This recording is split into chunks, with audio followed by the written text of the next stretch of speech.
across the landscape as the light fades. Shades of red blend away into a lost trace. Follow the shimmer as it warps the colors. An impressionist blend like no other. Unique life giving the missing link. Watch the shrubbery dancing with the wind. Picturesque, something so pure. I'm always humbled by your natural force. The waves crash, guided by the moon. Whispering secrets of the deep blue. Everything's connected, we all one, that's the truth. Butterfly in full effect, everything comes in twos. Feel the freshness after summer rain. Enhance the senses, numbs any pain. Correlates with every single link in the chain. A circle of life we're born to navigate. We got the fruitful mix, sweet seductive, intricate tip, imperative relic, original transcripts, scrub out organic minds, an expressional format forged from holy confines.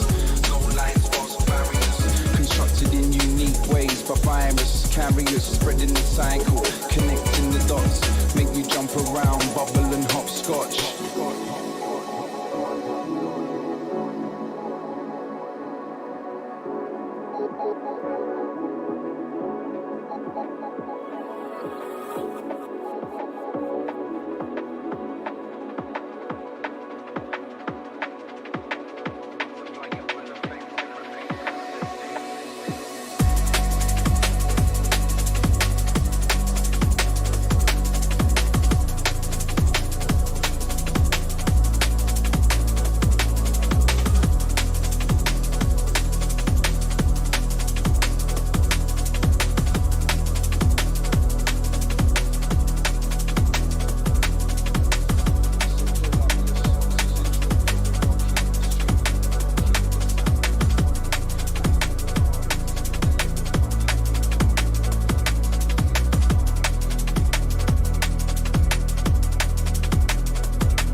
see you. As colors change from green to gray to blue. You see me, and I see you. As colors change from green to gray to blue.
It's been a few years since we crossed paths. I looked at you, you looked at me, we made each other laugh.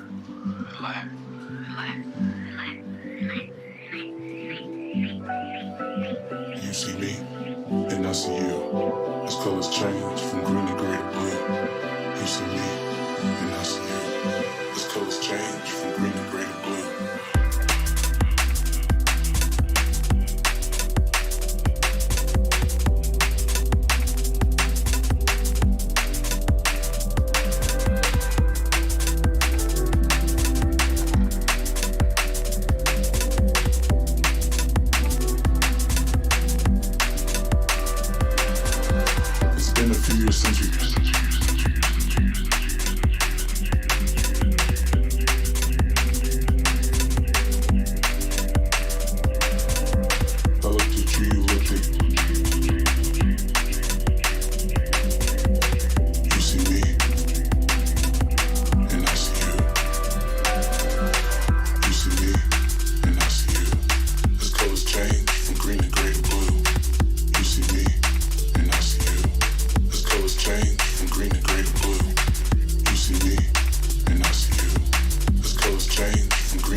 only reason any hope remains.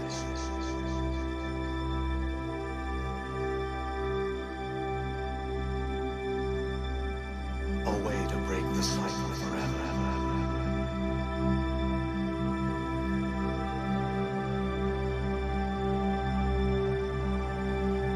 The Keepers are controlled by the Citadel.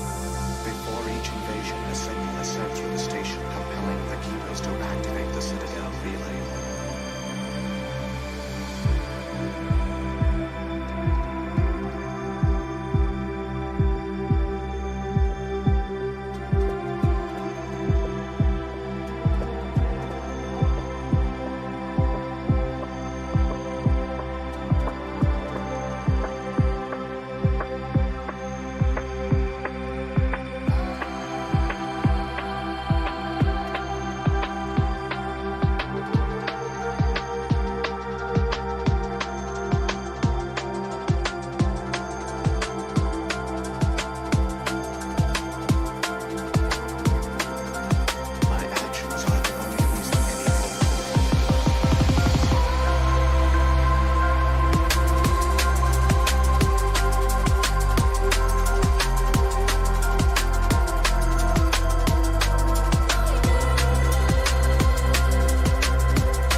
to be true, our worlds collide.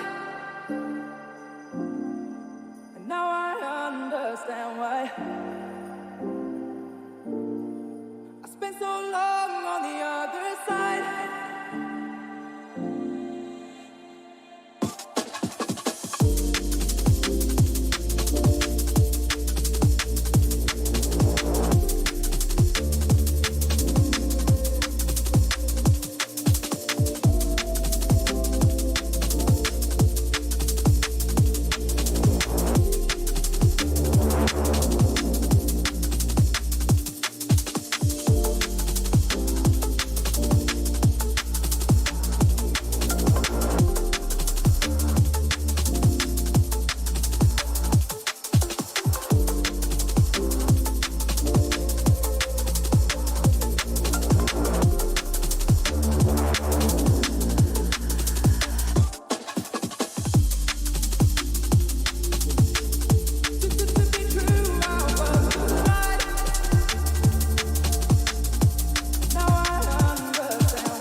I've been waiting up all night, staring at the stars so bright. These city lights, these city lights. I'm living off the noise below. It's nothing like I've ever known. But this city isn't home. Old faces are friendly, but no one ever says what they mean. And we hug and we touch. It isn't love, it's pleasantries. When everything's so beautiful, why can't I find peace? There must be something wrong with me, 'cause it's not the city. I've become the city light, so don't come with a dimmer. Don't switch off or flicker. Don't belong but I live here. I've become the city light, so don't come with a dimmer. Don't switch off or flicker. Don't belong but I live here. Maybe these city lights are guiding me home, telling me I should roam, that this place isn't for me. I need to find my own. Guiding me home, telling me I should roam, that this place isn't for me. I need to find my own.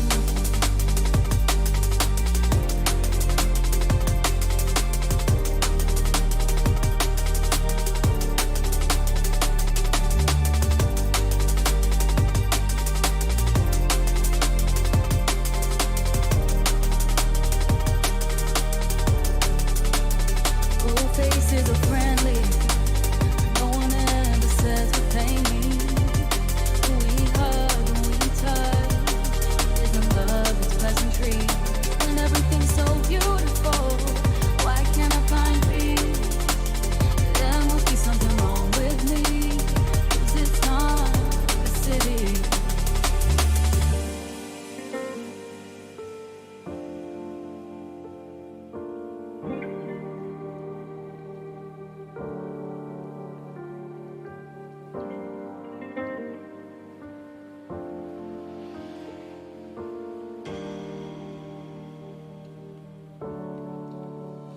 It's in the reflection. Maybe it's just my projection. I'm clutching my chest. I can't find my breath, 'cause this city never sleeps, and I'll never find peace. I've become the city light, so don't come with a dimmer. Don't switch off or flicker. Don't belong but I live here. I'll become the city light, so don't come with a dimmer. Don't switch off or flicker.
safe like the weather.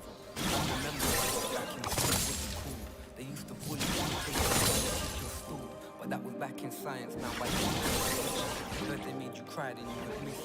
I knew that you were different, now you're verified.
saying is this. Okay, and fair enough. When it comes to the tit for tat, he literally says, I don't remember. It wasn't do anything. I could have had that conversation. I don't recall.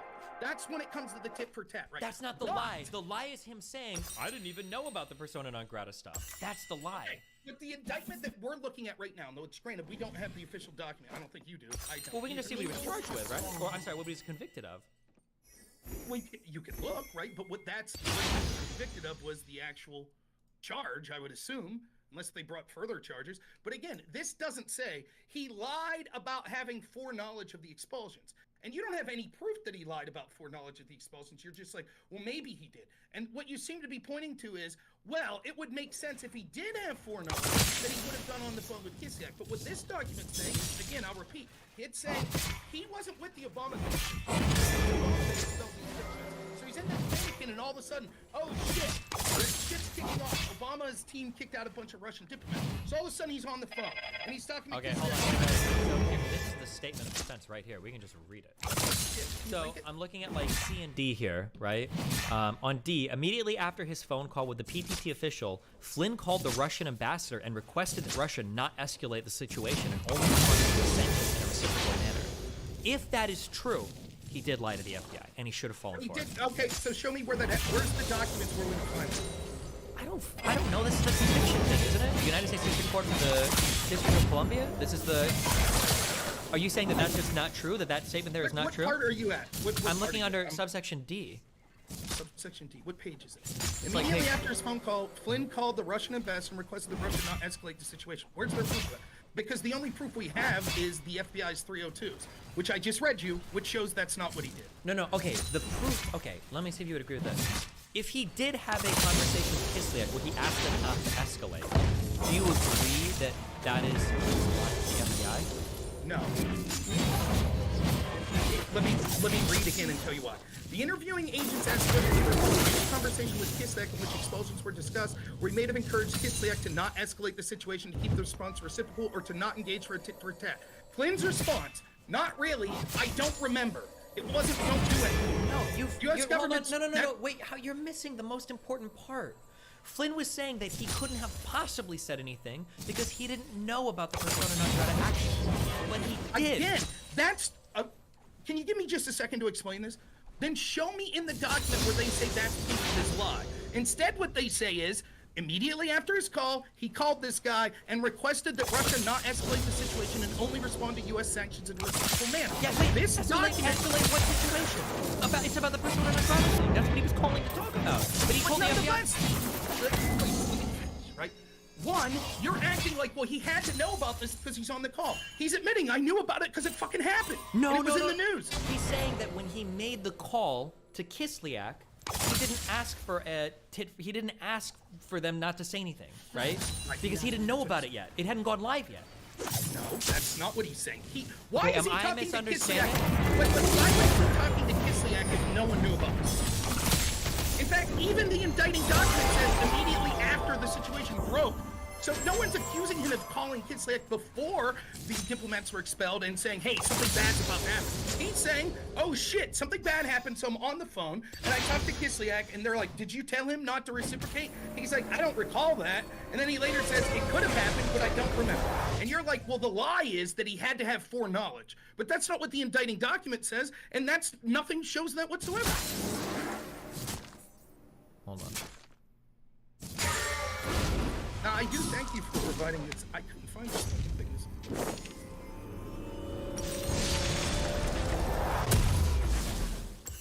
Which, what page am I looking at here, guys? Do I have to go down? Oh, page 9? Okay. How did they get these fucking transcripts? This was released. Alright, now here, I'm getting a transcript apparently for the... No, this is apparently the calls. Automated recording. Hello, you've reached your normal plan. My name is Blank. Leave a message. I'll get back to you as soon as I can. Thank you. Good morning, General. This Sergei Kislyak, Russian ambassador. I apologize. I simply wanted to check whether you have to the idea of our two persons speaking to Jesus Christ after the inauguration. You remember our conversation? We certainly appreciate any indications when you're going to possible. Wait, this is what I'm looking for? 27? You put a link of what you're looking at? Yeah, I linked it in the last thing.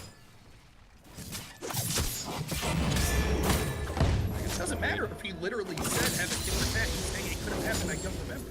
So if the transcript of the call shows that he said don't do a tit for tat, what does that prove? He still didn't lie. Wait, hold on.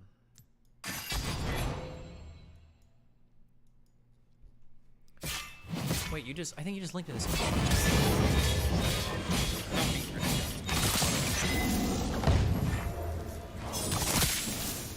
Okay, I'm linking it. I don't know, there's so many.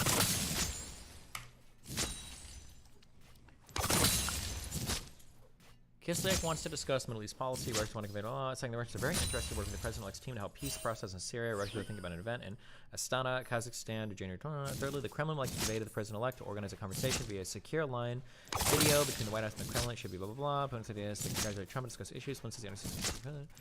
Flynn wants to convey the following to Moscow. Do not allow this administration to box in right now. Kislyak says it very clearly. Flynn. So depending on what actions they take over this current issue of cyber stuff, where they are looking like they're going to dismiss some number of Russian countries, I understand all that. I understand the that they have and all that, but I ask Russia to do is to not, if anything. I know you have to have some sort of action to only make it reciprocal. Don't go any further than you have to, because I don't want to get into something how do you follow me? Kislyak says he understands what I'm saying. I appreciate the sentiment they're raging right now in Moscow. Flynn says, I know, believe me, I do. I very much appreciate it, but I really don't want to be in a situation where everybody goes back and forth. Everybody needs to be a tough guy here. We don't need that right now. We need cool heads to prevail. It's very simple to do. He says agrees. Now, when FSB and GRU are sanctioned, Kislyak asks himself, does it mean that the U.S. is going to work on terrorist threats? Kislyak poses a question. Flynn says yes. Kislyak says for Flynn and will try to get Moscow to understand. Flynn moderately because Moscow is quickly to shut down the embassy. Flynn, let's keep this at even kill level. Then we come in on the conversation where we're going to go regarding our relationship, and also basically we have to keep these enemies on where we have. We definitely become an enemy. You have a problem with it. We have a problem with the Middle East. Flynn promises to rely on the 27th or 21st. We cannot commit to it. We will relay it. Flynn appreciates the reservation of the current administration position on the Middle East. So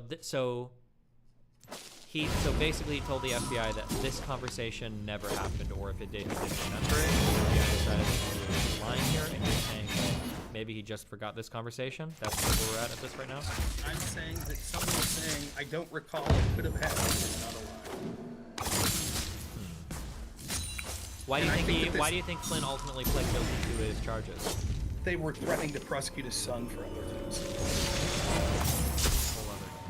Does it, Chad, Doesn't do you know matter. Why is that relevant? Why is because it, like every time I ask you a question, there's like another fucking Halliburton or the CIA. Why does it matter? Why does it matter? Why does it matter? Well, I'm curious why you pled guilty. Do you think it's like so clear that it's like obviously not a... I mean, there's tons of reasons people plead guilty. I've told you let's say, I don't know, maybe like just thought that he didn't have the resources to fight this. He was worried that there would be a lengthy sentence, and he didn't trust that it would be a fair procedure given what it already happened. All I know is the only documentation we have of his interview with the FBI agents is the 302s, and the 302s clearly have him saying that could have happened, I don't recall. And if I'm fine if we're gonna say bullshit, you don't recall, that's bullshit. As long as we have that applied across the board, when people go and testify for the FBI, the Republicans, Democrats, FBI, etc., and say I don't recall, as we've seen hundreds of examples of everyone on both sides of the aisle do, then prosecute their ass. But we're not gonna do that. This was the time that it was like, I don't recall, that all of a sudden was worthy of a prosecution. Okay, so at the end of all of this, here's one question. Is he legally allowed to make that call? So there's questions about the... Give me just a second answer. There's something called the Logan Act, right? Yeah. You know what the Logan Act? Yeah, I think this is spoken a lot, that you can't write new policies in incoming administration or whatever, basically. Yeah, you're not supposed to... Well, it's not just incoming administration. You as a domestic person who's not a part of government aren't allowed to be talking to hostile foreign government, right? So that's never been prosecuted, right? And we know that incoming administrations do this. But it was Biden himself in a meeting that we now have access to that suggested going after, which was the impetus for Comey, who admitted that they intended. Is he allowed to make this call? That's my question. Yes. Norms would be that he's allowed to make this call because every administration does. Okay. All right. well, for example, John Kerry was in Iran discussing the nuclear deal after he was out of office. Is that a crime? I don't know if that's the same thing as. I'd have to look it up. I don't know what that. I don't know. That's another term I don't think about. I don't know what you're saying. Like he was discussing the Iranian nuclear deal on behalf of the United States, or was he like a activist there, like whatever, or bullshit? And he's like also discuss. Like I don't know. I would have to see like in what capacities he's. But that's a whole other thing. I don't know if I can rabbit hole right now. But I mean, I got something from Judicial Watch that talks about the shadow. Late into the night, and I understand. I just want to say, everything I've said, I've backed up. Like step by step, you're like, this is crazy. Like, well, no. So back to the very foundation of this, we're hinging that you had like a pretty explicit conversation with Kislyak, where it seems like either notes or a transcript are recorded. It seems like they pretty explicitly talk about this pretty important issue coming in, and he's telling the FBI like, oh, I don't know if I talked about it or not. And it also seems like he lied to other people, to Priebus and to Pence, about he misrepresented relationships or conversations he had to them as well. It's not a crime. I didn't say that was a crime, but it's indication that he might be intentionally lying, and maybe that's why the DOJ decided to go out. If I'm told by the FBI based on this document that he lied about this to pretend he didn't, am I just taking their word that he lied to all these other people? I don't know. I don't know if the DOJ. I'd like to see what he said. Okay. Like, the point I'm trying to make is, he did tell incorrect things to the FBI, but maybe that was a big mistake, I guess. I mean, again, this isn't prosecuted either. For example, we can see in the Hillary investigation, agents said they thought that it defied credulity that Hillary Clinton thought a C was alphabetical order instead of classification. We have rumor having appearance both lied about their knowledge of the server. Right, so the point I'm trying to make is like even this when we bring up like you brought up Flynn, you were like Flynn and Manafort connected to Russia. There were actual connections. They talked to us.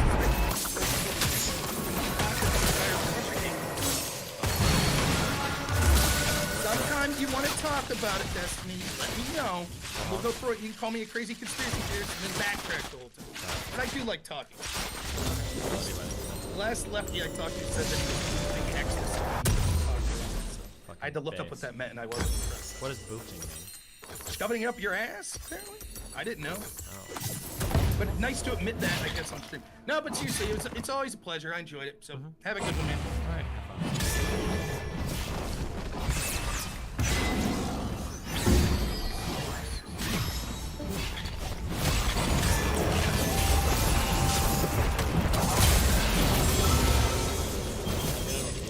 I've heard of the term switching of your booty to but I didn't know it's called booty.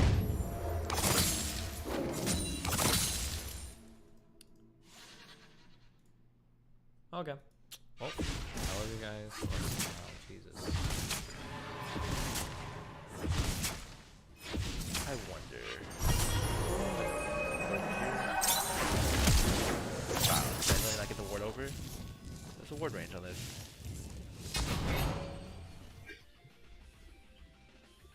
I hate this game.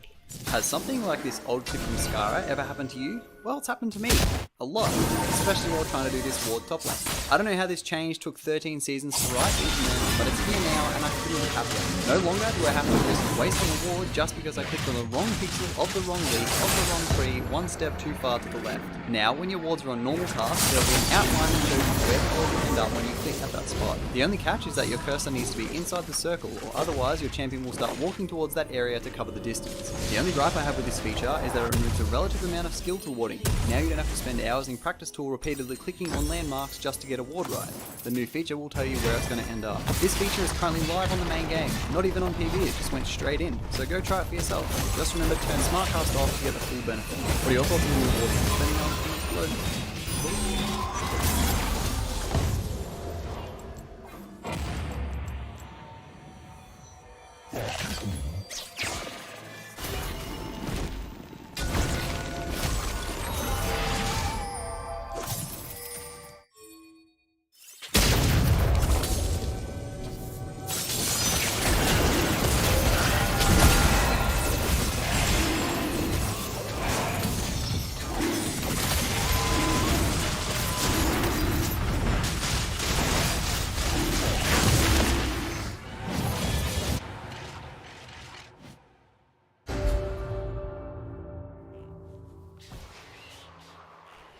I wonder. Go ahead and ward over here. Wow, can I really not get ward over? What's the ward range on this?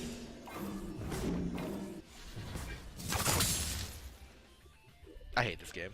Has something like this old clip from Skara ever happened to you? Well, it's happened to me. A lot.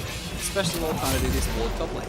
I don't know how this change took 13 seasons for Riot to implement, but it's here now and I couldn't be happier. No longer do I have to risk wasting a ward just because I clicked on the wrong pixel of the wrong lead of the wrong tree one step too far to the left. Now when your wards are on normal cast, there will be an outline that shows you where the ward will end up when you click at that spot. The only catch is that your cursor needs to be inside the circle, or otherwise your champion will start walking towards that area to cover the distance. The only gripe I have with this feature is that it removes the relative amount of skill for warding. Now you don't have to spend hours in the practice tool repeatedly clicking on landmarks just to get a ward right. The new feature will tell you where it's going to end up. This feature is currently live on the main game, not even on PB, it just went straight in, so go try it for yourself. Just remember to turn smart pass files to get the full benefit. What are your thoughts on the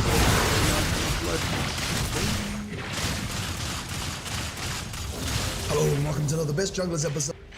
And as winner. Hello and welcome to another Best Junglers episode, this one for patch 13.4, huge changes, huge meta shift. Some champions have been thrown out back to join the Mundos, others are still here. Nerfs to kill catch-up experience and kill experience, nerfs to AP ratios on the pet, nerfs to Demonic's Embrace, buffs to Viego, which not only makes all of the player base happy, but also content creators, because now we can put them in our thumbnails again. As always, we will go over the best junglers overall, both low and high end, so we can try and make sense of this chaotic meta that we find ourselves in once again. But before we do that, Ross has a message. If you've ever wanted to be paid to play League of Legends like Ross, then Repeat.gg is where you should go. One of the largest esports tournament platforms where users compete for cash, in-game currencies, and more otherworldly prizes. Repeat hosts leaderboard tournaments that are designed to make esports more accessible. Simply sign up, enter into a tournament, and then your stats will be tracked from the games you play. You can play in as many tournaments as you like with as many games as you want, and it will take the averages from your best games to average them out, so you can feel the power of victory on the quickest roll. Now why? Because is most likely created by a Shaco main. And obviously Udi is gonna be here. You know why? Because the thing that has been annoying us is the fact that he does so much damn damage with the Demonic's Embrace build. Yes, he full clears fast. He's always full cleared fast. He's still going to full clear fast. The nerf to the pet, the nerf to Demonic's Embrace is not going to gut him in the way that you think. And obviously while the Prowler's Claw Qmax build was annoying, I don't think it really warranted that kind of nerf at this stage. We weren't even seeing it anymore. So the slow nerf on the Wingborn Storm the R, yeah, okay, that's great, but the problem was the damage. Now I don't like being stuck in that amount of damage, but now at least I can escape it, I suppose. But what if you can't escape it? The guy is still gonna farm extremely quickly. He's still gonna have too much damage in his kit for one item. He is still going to be an unkillable monster thing that can chase you down and kill you. I'm glad we had those nerfs as well as some base nerfs, but let's be honest, he's still going to be king of the crop while this meta develops and we figure out exactly the implications for the gold and experience changes on the camps, as well as the kill experience, the comeback experience nerfs in the lanes. But for now, Udyr should remain the best de facto jungler with the most default jungling playstyle and the worst default mech position of any being I've ever seen in my life. Next up, we have Jarvan IV, and of course, those buffs went too strong. Kind of Jarvan being strong for more than one patch. Thus, we nerf it back down again. Except when you have an 8-second, 7-second CDR in the early game on a spell that you're not necessarily going to open with, especially when you want to use it to absorb damage, you might not always get 2 or 3 rotations of said spell. In this case, you're most likely definitely getting 2 spells later on, but earlier on, that's not really going to change anything. When you've got a Serrated Dirk or you're snowballing with some AD ratio on that W shield, it's still going to do the work. The other changes are still there. Overall, Jarvan is still strong. Doesn't have to again, doesn't have to punish damage. He does have options in his kit that can full clear if he wants to. He can gank if he wants to. He's not one of those gankers that's going to find themselves at 3 CSPM needing the kill catch-up experience to be maximized. And as such, even though the 10% nerf on the AD ratio on that shield will be, oh look, this happened, it's still the fact that, hey, we didn't have this before, and now we do. Jarvan's still good. It's amazing when Ross was already pretty good, they buffed Shadow Assassin, then they nerf things that really counter Kayn and annoy him, and then Kayn still exists. And of course, they give more sustain in the jungle, which he doesn't need, but now we have. They gave us more experience, which we enjoy. And you're gonna see a lot of that in this video. The systemic changes they made to the jungle over this patch and the last patch, combined with a nerf to those very oppressive meta junglers, means that those junglers that were actually kind of fine, who were simply just being straight countered by those champions, now have better win rates. Literally, if you looked at statistics and you saw Kane's win rate last patch, you see, oh wait, hard counters on Maokai, kind of weak against the Evelynn. Okay, well you just nerfed those two things, cool, I'm free. That can really do a lot of things for a champion. That's really great for overall junglers to kind of flex the different builds, the different forms, the different fusion of said forms. Really, Kane does have everything to thrive in this current version of the jungle. It's just about if they keep getting refined in a direction that suits him and Ross the best. I think they're definitely really going to be strong in this patch, and even though they did nerf the treasure hunter goal by about 100, they don't really need to go that on the champion at all. Kind of a nice benefit, and he will snowball himself. Next up we have Evelynn, and obviously this is weird, right? They just nerfed it over. Well, Evelynn's an assassin. Evelynn's also someone who could full clear and still leverage yourself in a ganking meta because camouflage. Well, guess what? Now you can just keep doing that. You don't really need the help clearing. You're already clear very well. You have the extra sustain tool in the jungle kit now. That's great. Romp is easier to secure. That's very nice. And very rarely would an Evelynn be 1, 2, 3, 4 levels down to basically get the benefit of that kill catch-up experience or the kill experience in general like a Sidus would need to in order to stay in the game. Because his clear speed just doesn't exist. That's why he's not on this list. Is he still fine? Yes. But that coin flip that he has, the fact that he had that fullback, that doesn't exist anymore. And such things like Evelynn, who can basically get leads through clears, basically structured ganks that are really good and thought out, and still always being a question mark on the map because when you spam gank as a lane by Evelynn, you kind of just accept it. Evelynn gets fed, and now she's difficult to beat. Same thing for Zac, even though they have nerfed the Demonic's Embrace and the jungle AP ratio on the pet, he is still overall a strong and overpowered champion. In fact, we see him in support, and most notably lately in top lane, going down on CS, getting out poked a little bit, and then you just slingshot yourself in, all in every time, just your kills. Hey, your top laner's dead? Go mid lane. Cool. Hey, you've taken your top tower thanks to the help in the jungle because you won your lane. Go bottom lane and kill them instead. You become a high KP, roam dominating, giga damage monster who doesn't have to jungle. Now, if you're a jungle, because this is a jungle video, the same thing is still true. You don't need to clear squads. You just need to be Zac. Be PvP, be disruption, be tank, be an assassin, be everything that the green goo inspires you to be. Now, next up we have Amumu. Amumu is sad because of my voice, and I'm sad because of my voice, but he's also sad because of the max HP damage that was removed, as well as some base stats. Unlucky, unfortunate. Anyway, we'll carry on doing exactly the same damn thing we've been doing for the last few months. It's weird, right? They take away 0.4% max HP at max rank on the W, but you're like, you know, I can still build demonics. I still clear fast enough. I still get Balmy Cinder anyway. I can also, you know, just like CC for 8 years. I got my true damage component. I got my resistance stacking, my E reset, double bandage toss. I'm good, man. Like, you can take some max HP.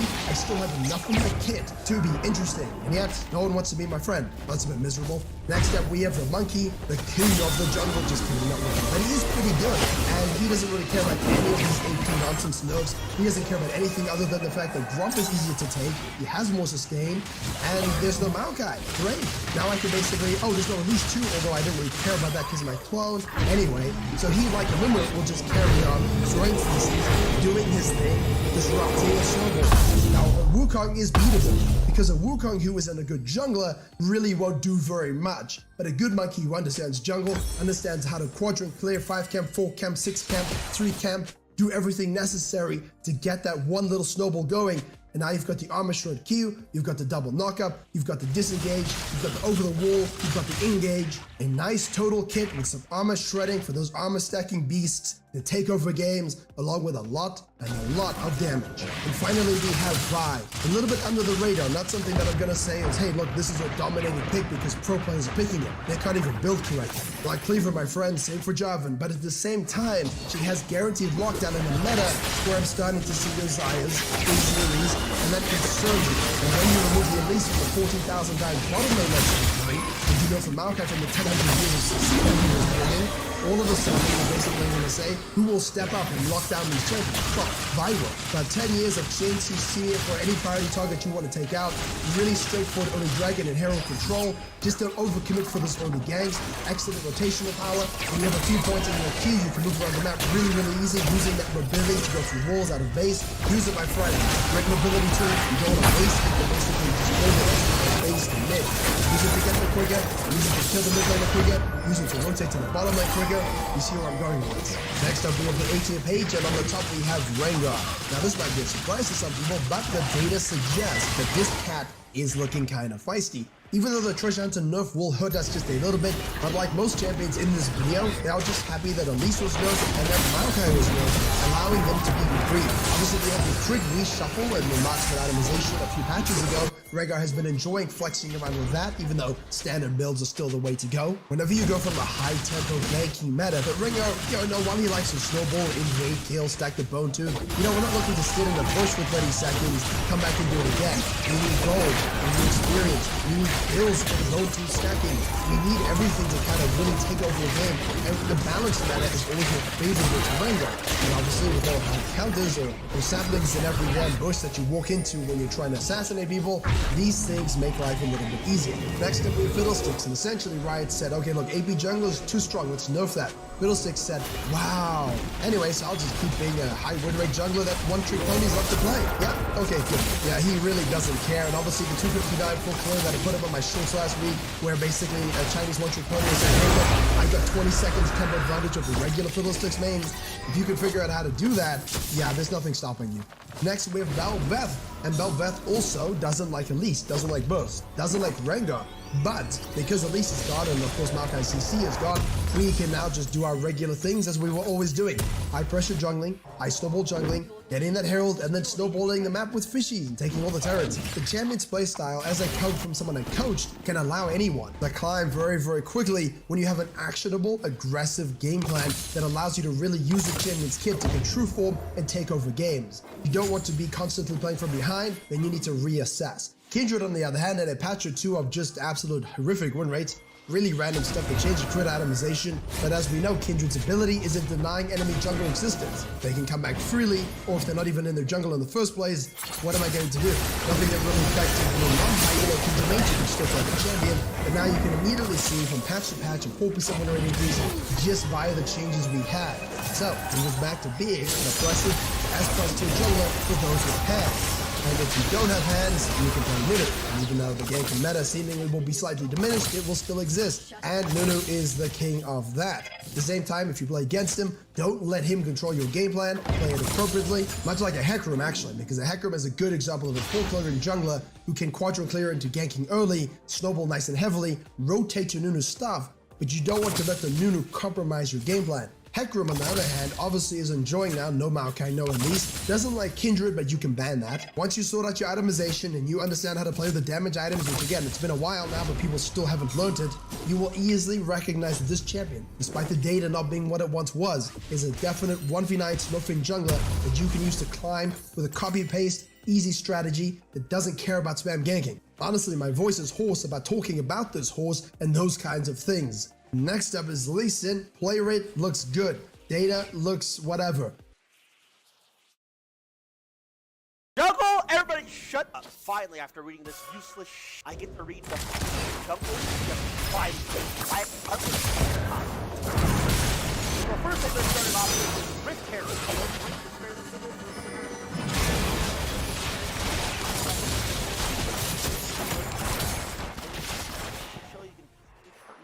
I mean, bro, the whole range done this terrible preseason jungle team has just felt like it doesn't feel natural. Like, you not being able to move jungle scans barely feels clunky. It's like a band-aid fix to junglers being able to double camp, which honestly was the problem.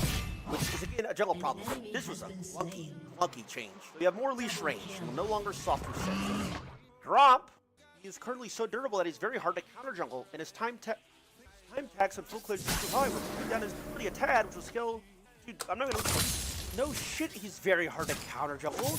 You can reduce XP and damage to all the camps you're able to counter jungle. So why don't we just remove that change? How about we just revert the jungle to before it was preseason? How about we do that, Riot? Instead of this dumb shit.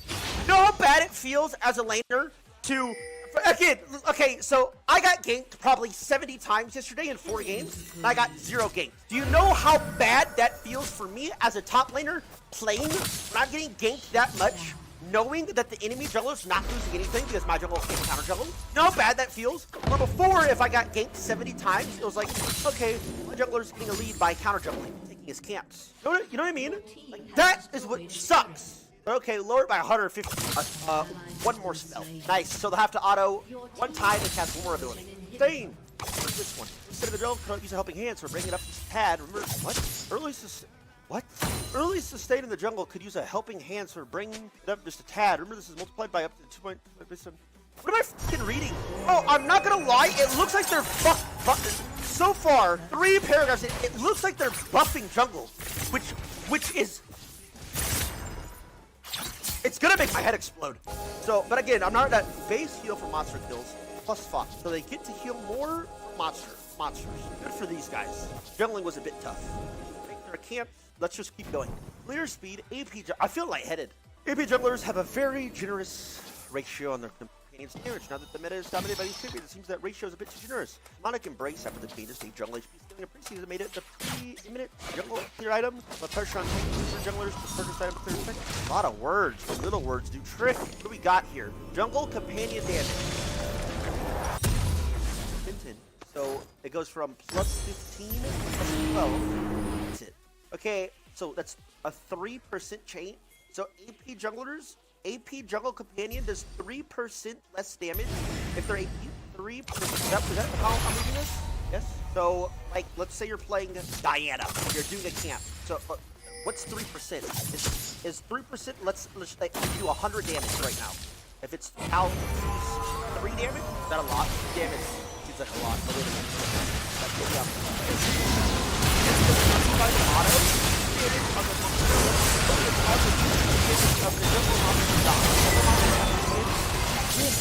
Wait, so double pets have like red buff now it's stronger or and if you go by percentages, it's 20%. A 20% awesome. Alright, I have to make sure. No experience, early game with Legends have become very snowballing. You're fucking terrible at your job. Parring down early so that so this is, they say this is jungle, this is everything, right? So 42 XP, 1.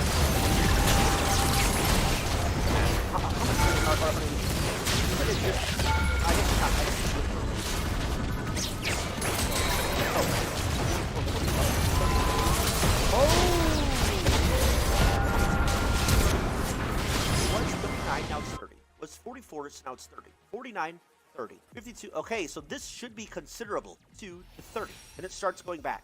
49 to 35. So this is, okay, and again, this is for everybody, though. So let's say you're playing top lane, you solo kill your laner at level 5. You're going to get less XP? Yes.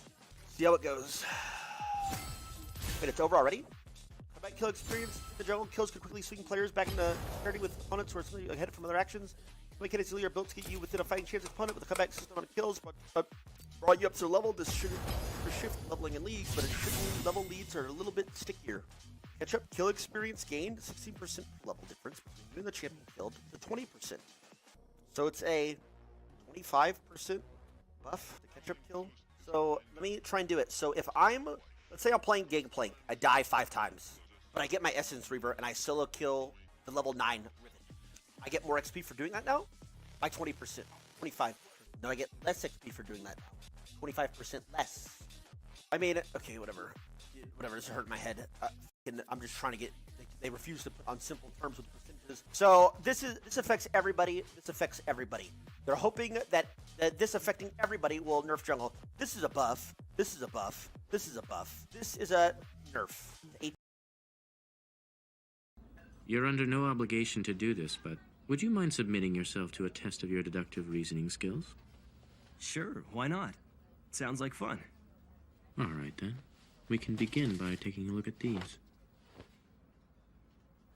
Photographs of 3 notes written by prison inmates while under Kira's control just prior to their deaths. None of this information has been made public.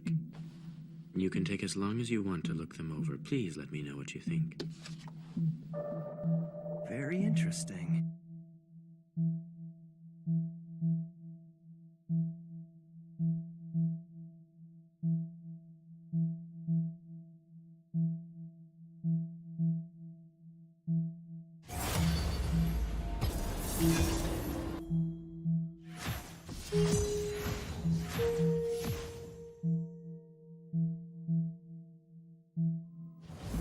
quite amazing to learn that not only could Kira kill others, but could also control his victims' actions.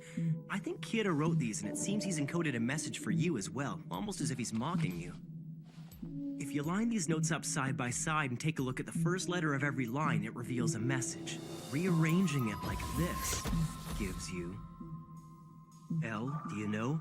Gods of death love apples. But there are obvious print numbers on the back of all these photographs. Arrange it in that order, we get... L, do you know? Love apples, gods of death. That doesn't sound right. And based on that, it's hard to believe that Kira would have wanted you to read it this way. That's incorrect. The thing is, there were actually 4 photographs. When we add this one, it reads... L, do you know? Gods of death who love apples have red hands.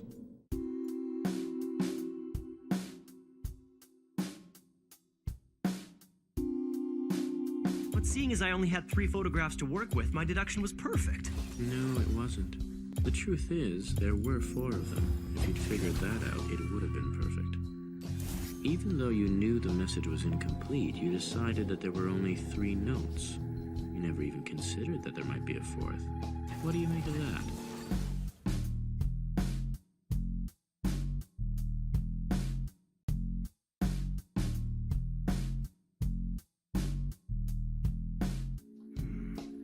Well, you got me there. I didn't think of that. In any case, the likelihood this message will lead you to Kira is not very great. Besides, we all know gods of death don't exist. If you were me, faced with someone who might be Kira, how would you go about establishing this person's innocence or guilt? You'd need to be absolutely sure. I would probably try to get him to say something that was never made public in any way. Something that only Kira could know.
Yo, what is up guys? Welcome back to another video. We are here on the PvE to go over the all the new Azir changes, and here they are. Let's go ahead and read them off.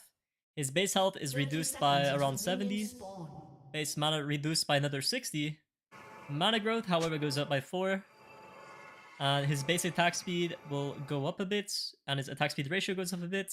Alrighty boys, I am so dusty this morning, but we have some huge news, so you already know. I had to run my little legs over to my PC and make a video for you guys. Yumi's rework is here. First off, we have her passive, Feline Friendship. When Yumi attacks and spells Strike Champion, she heals for some health. If Yumi attaches to an ally within 4 seconds, they're healed as well. This effect has a 20 scaling down to 10 second cooldown. While attached, Yumi gains friendship with her ally whenever they kill a champion or minion. The ally with the most friendship becomes her best friend and grants Yumi bonus effects to her abilities while she's attached to them. Honestly, credit where credit is due, this is actually a pretty promising rework by the looks of it. Next up, her Q. Yumi summons an errant missile that deals magic damage to the first enemy and slows the target for 20%, decaying over 1 second. If cast while attached, Yumi can control the missile using a mouse for a short period before it accelerates in a straight line. The accelerated missile deals more magic damage and slows the target for 55% for 2 seconds instead. The best friend bonus, Q slow will always be in hand, and hitting an enemy champion also grants some bonus magic damage on hit for 5 seconds. After that, we have her W. While on her best friend, Yumi gains an additional heal and shield, and her ally also restores health on hit. The active, Yumi dashes to an ally champion and attaches to them.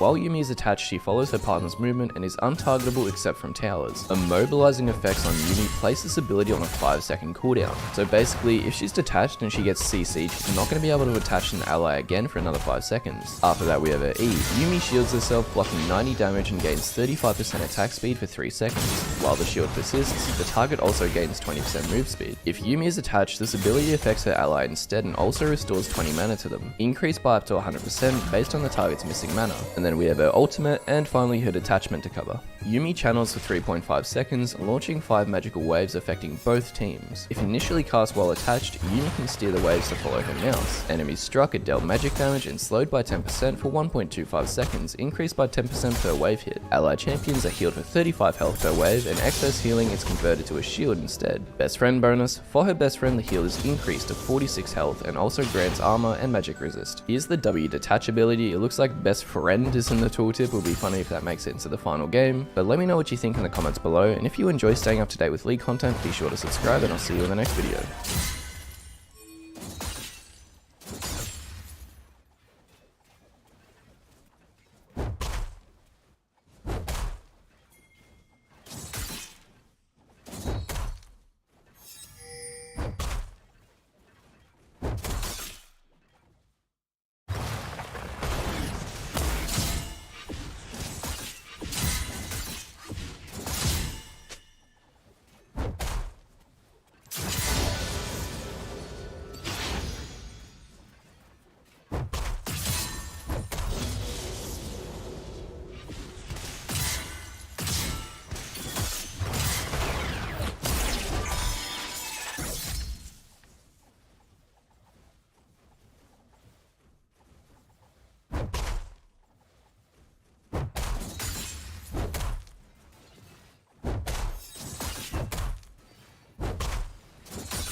Has been slain.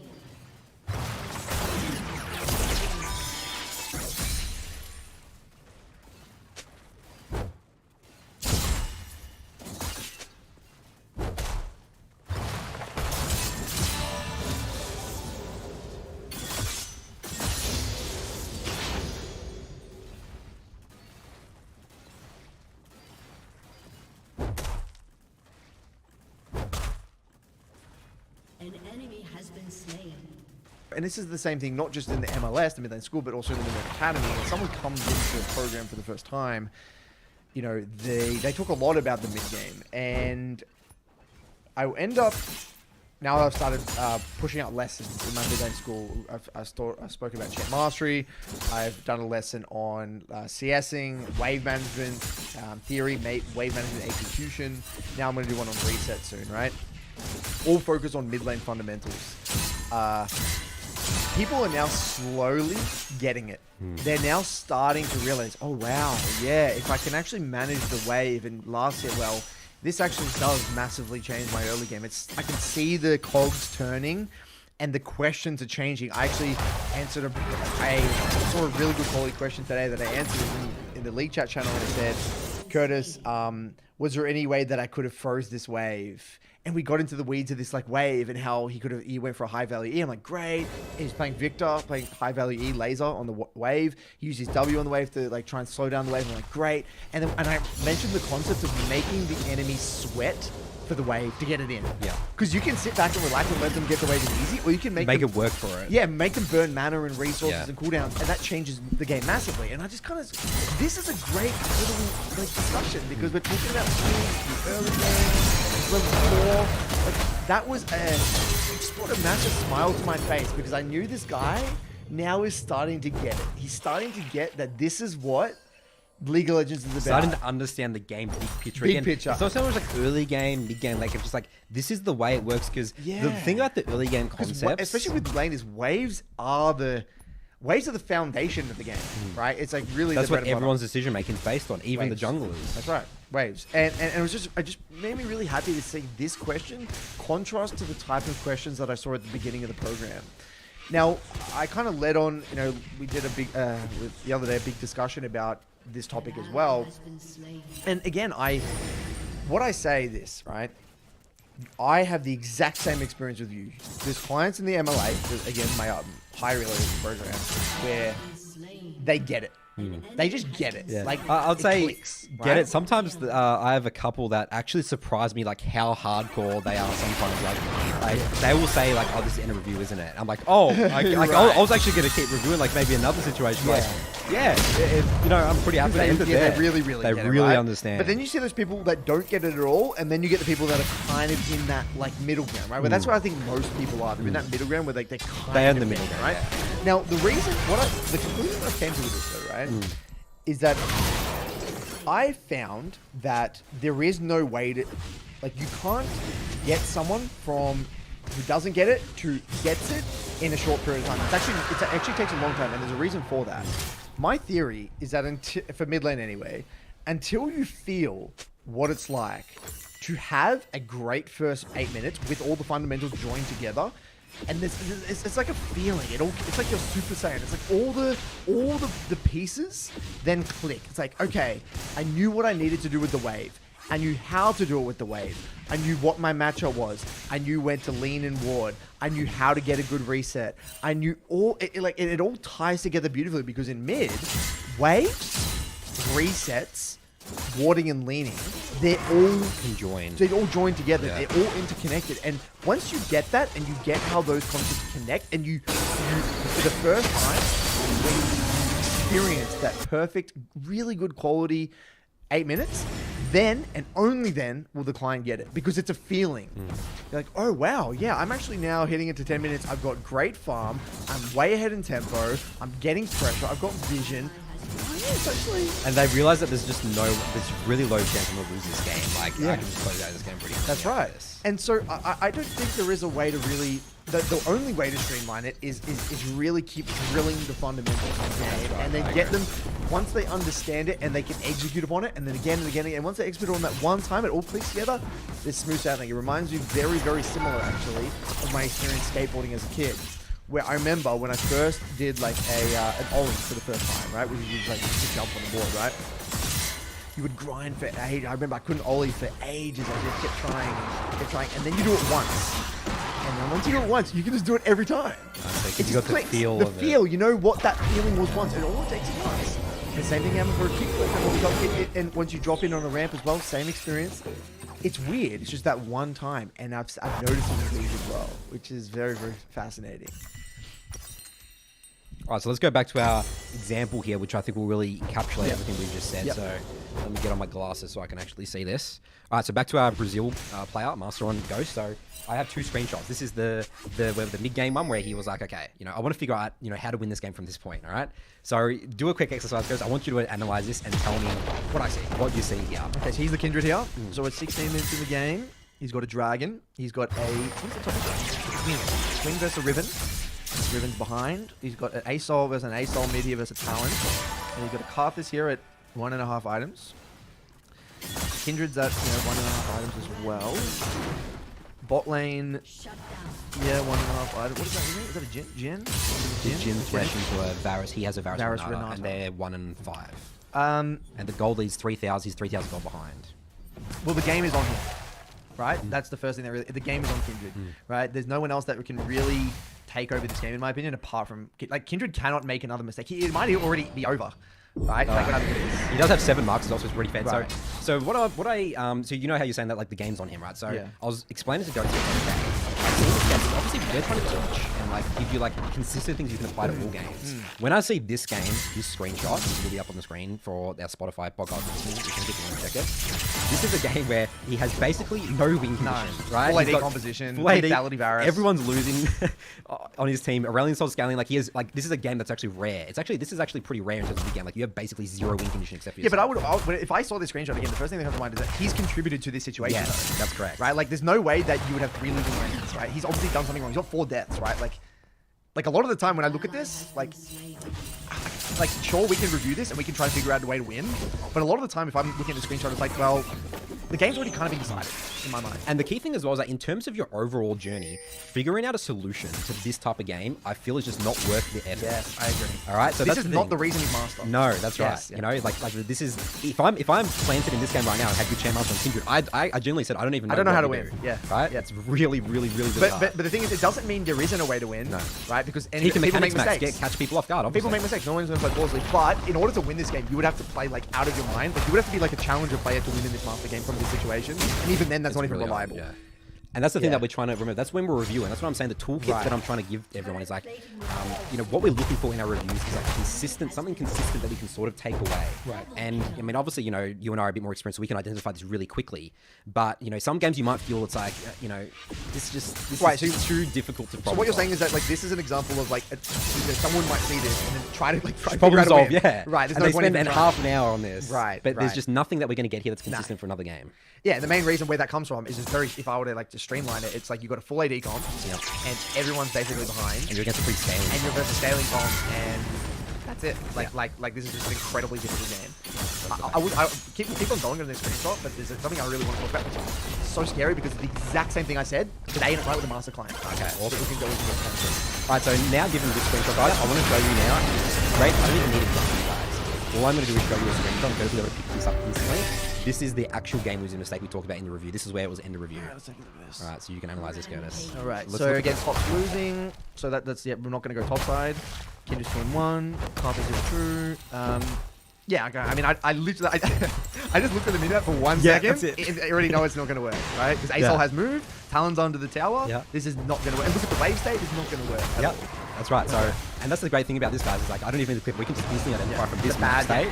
This is going to lose him the game, all right? So, they actually like trade some like 1-for-1 and all that sort of stuff, but they can't, because Ghost top lane's losing so hard, he can't make an error on it. Like, this has to be a beautifully executed bot play. And essentially, all I told him, all what you do to correctly make a huge advantage is all you're going to do is you're going to wait for Talon around mid, wait for him to get shoved, then walk in, because Karthus and Aurelion Sol cannot defend the jungle at all. And Talon's way stronger than ASOL right now. And what's happening with bot wave right now? Yeah, they're getting shoved in. They can just sit there and just freeze it for ages. They don't need you to be here. They don't need you to be here, and then you just dive on the next couple of waves. Just chill. Right? And then you're going to get a double kill, you're going to kill everyone, you're going to break bots out, you've got a clear win condition bot, you just get there's so much to unpack in that. Like the mindset behind that play, by the way, is so much to unpack. Right, so that's a separate point, Curtis, right? So again, let's tie the knot on our first point. Right now, like, Ghost wanted to review that 16-minute point, that screenshot before, right?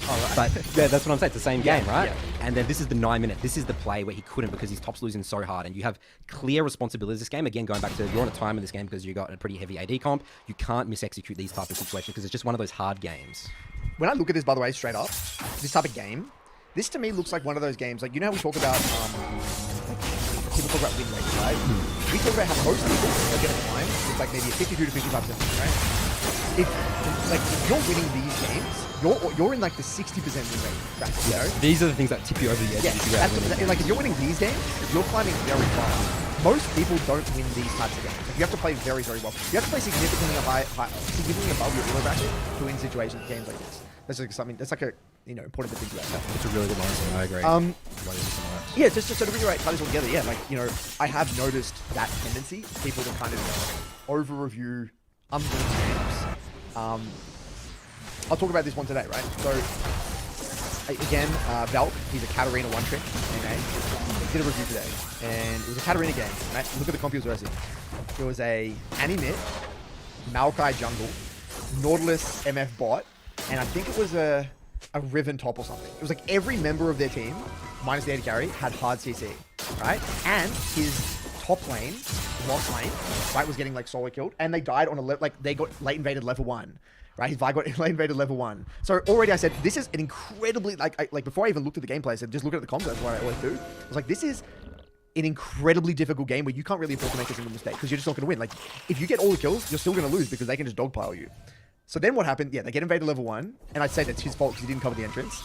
Top lane died like 2 or 3 times solo kill, and he got himself into somehow, like he's actually very good, so he got himself into a good position. And then like dies to a support lane. And I said, this is end of review. Like this one mistake, this is game over, right? But I'm gonna review it. Just like sometimes it's a bit of an experiment. Like, go a little bit further. Just see what else. Just see what else. And then there was a huge end of review play where he like kills mid, they get ripped, they break mid. He's sitting on 1600 gold. And then he like tries to make another play bot. Like just, like the whole thing we talk about, you're making too many turns. Like you've got one turn, you've got to go back. And like forces his play and die, compensation dies, right? I said, okay, this is, I said to quote, this is like mega end of review. This isn't like we're completely at loss of absolute end of review. But my point being is like, you would look at the scoreboards and it was 4-1. And they broke mid, and I still said the game was already over in my opinion because I don't know how. I said I don't know how you win this game. There is no win con. The bot was losing, his Vi jungle was behind, and top was losing, and he was the one with all the kills. You can't play the game in mid game into that comp. So I said I don't know how to win this game, and I said the only way you win a game like this, like when you're playing it, is you're just capitalizing on enemy mistakes and just being very opportunistic, very patient. This is where your like instincts and free flow and game sense will kick in, which is, again, from our perspective, the way we review this is not really teachable things. Like this is just going to be your gameplay, your level of play, and you're just going to see and execute and have a crack. And the quote I literally said, I said, this is not the reason you're low master. Like this game, like you losing this game is not the reason you're low master. Right? But the mistakes inside of it, like I said these mistakes, like you're going to lose the game anyway, but these mistakes that he did, like the overstaying and they're not tracking his well, they are the reasons he's losing games. Other games that he should win. Yeah, and that's happening a lot consistently over all that's right. That's what we've seen. But just this one-off game, these one-off games. But I feel like again, the longer someone is in our programs, they kind of see how we go about it, and like that's actually quite common. I'll get reviews a lot like that. I'm like, yeah, we're going to review this. We don't win this game, but there's still learning to be had. Because you saw this game, right? Like, let's say Kindred plays this game really well. She, at this point, let's say she doesn't go for this gank here, backs off, resets, plays through mid, gets prior with talent, invades, whatever, does all these things, and then like the team just keep dying. Like, okay, like you can play this well and still lose. Like, I'm sure there's still learnings inside of there. Like, that's like the narrative that you always got to remember. That's the message you got to remember in the back of your mind. So I've got a segue thing into this though. Is there anything else you want to talk about? No, that's it. That's the only two screenshots I had. Which is just so much.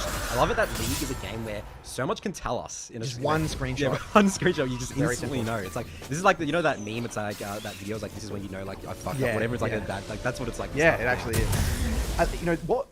Just looking at that, by the way, it is a great example of just how like, when we're working with clients, really what we're trying to do, Nathan, at the end of the day, is get them to understand the underlying variables that make the play not work or work. That's right. That's what you're trying to do. It's like, okay, this game's going to work because look at the wave, look at the heavy trading, look at the prio, boom, boom, boom, this is going to work. Okay, this one doesn't work. Why does it not work? Oh, yep, your mid doesn't have shove. It's like a checklist. You just tick them off. It's like a checklist. And over time, you just get better at processing those variables. That's all it really is. That's right. Just information processing. And it looks simple on the surface. Like, even Ghost in that review is like, yeah, this is just, I can't believe I'm losing the game with this, but this is just the respect that you have to give League of Legends because it's so hard to consistently do this. That is what makes League the consistency of the execution spot on. While we're on the topic, and again, I don't want to be talking about Master Plus all the time, but I thought this is kind of like a thought. So I wanted to start with where it came from. Connor from the MLA, he left a note saying something along the lines of, he's a gold player. And and he overheard, he comes and watches Master reviews, right? And one of the comments he said was like, notice that some, like in Master Plus, there's a lot of people that kind of take it for granted that they have the opportunity to work with really good players and learn from challenger players. And he thought that was really interesting because, like, as a Master player, you are theoretically versing the best players on your server.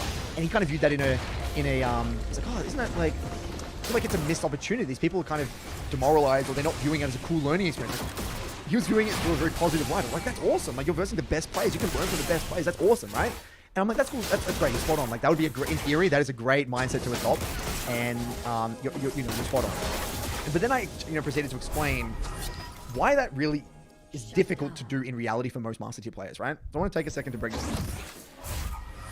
Now, we've spoken many times on this podcast about how Master Plus is kind of like this different thing, right? It's kind of like the ladder, Iron to D1, and then there's like Master Plus, right? I would say we know that if anyone's getting, Platinum, they're a good player. We know that because we coach a lot of players and we look at the percentages. A Diamond 4 is a great player, right? But what I've noticed, right, is that, in school, I don't know what it's like in America or Europe, but like in Australia, we have primary school, which is basically prep, or like year 1 to grade 6. And then you have high school, which is year 7 to year 12, right? Remember when you're in primary school and you get to year 6 and you like walk around the yard thinking you're the big dog, right? Yeah. And you're like everyone knows you. You're feeling really comfortable. You're the biggest physically. You're the biggest, bigger than everyone else. And you feel like you own the joint, right? You got this really confident. And then you go to high school. And you're only older, but your demeanor changes completely because you're the youngest and smallest, and everyone else around you is year 9, staring at 10s and 12s, like, what the hell, Yeah, right? they're like so far in the distance. Like, even being like in year 12, like you think, I couldn't even picture myself as a 17-year-old. Like, that's just so far. Because it's basically half your life at that point. Right. So you're just like, but imagine like a year 7, right? They go from being year 6. They go from being the really confident, like they're the kings of the school. Yeah. And then you go from you go to high school. You're in year 7. You're now the bottom of a new kind of system. Yeah. So you've gone from the top of a lower system, and now you're the bottom of a higher system. And the way I view it, right, is that if you're a Diamond 1 player, like high Diamond player, you're kind of the top of a particular system. You're like now, and what happens, especially when you're Diamond, you're probably higher than most of your friendship group.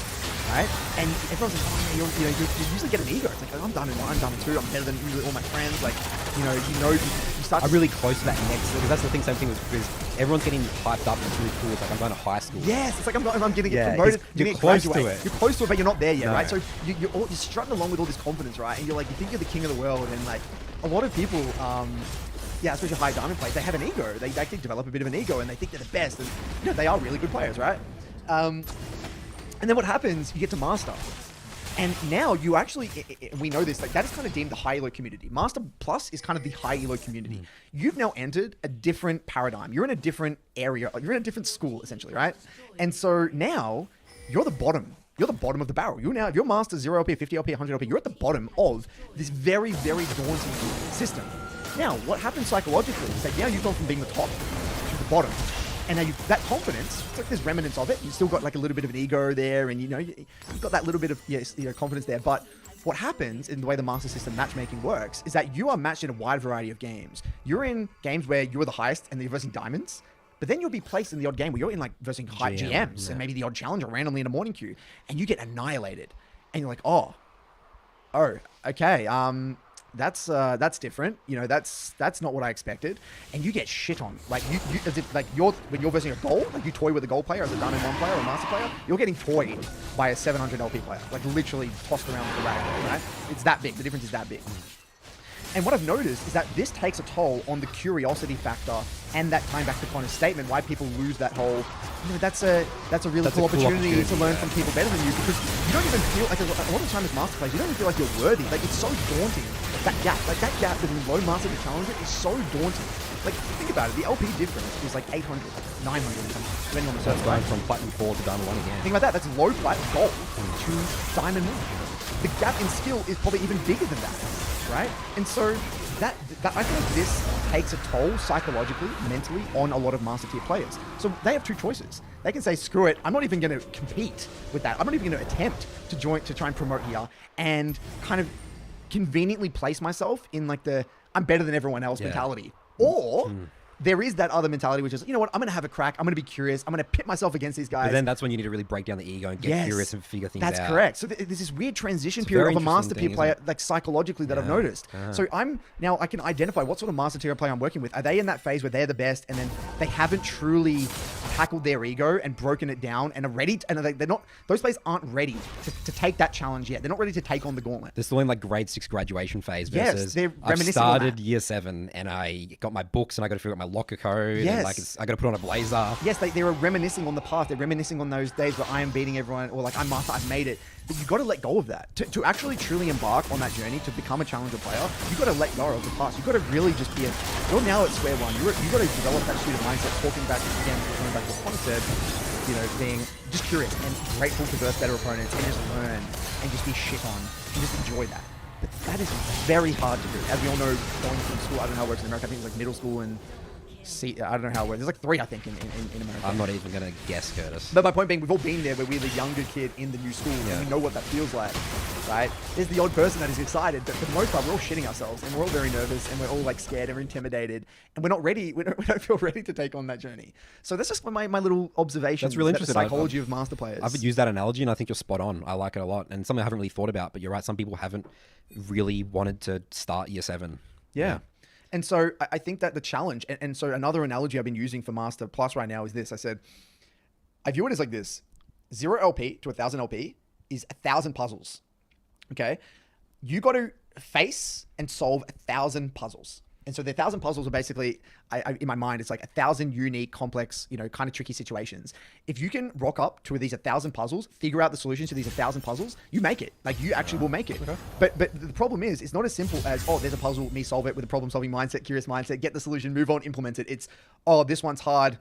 Oh yeah, my teammate that, my champ that, my meta that, it's all that gets in the way of solving that puzzle. So it's, yes, the difficulty of solving those puzzles, as well as the mental barrier and the noise surrounding the climb and the mental baggage and all that crap that gets in the way of solving those puzzles.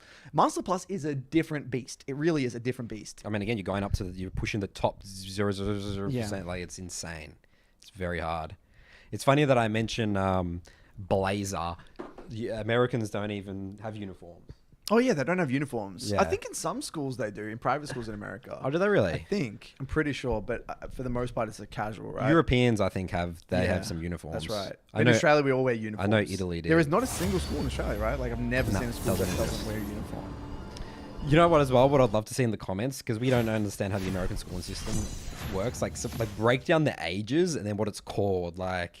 You know how they have those names like sophomore and senior and I don't know what they mean. I've never actually broken it down and seen it. Yeah, I have no idea. So if there's someone that's experienced in the American edge, which I assume will be a lot of our audience, yeah, give us a heads up. Give us a heads up in the comment section. So yeah, that's my observation, and again, this is probably not applying to the majority of our audience, but I think it's an interesting case study psychologically of how the brain can influence, or the mind can influence, the way you approach climbing and facing challenges. So I'm sure there are many things going on in, again, below Diamond as well, right? Of course. Lots of other psychological factors.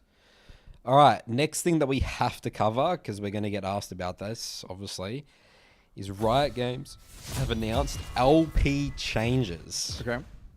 And this is hot from the community. Hot off the press. Hot off the press, hot talking point.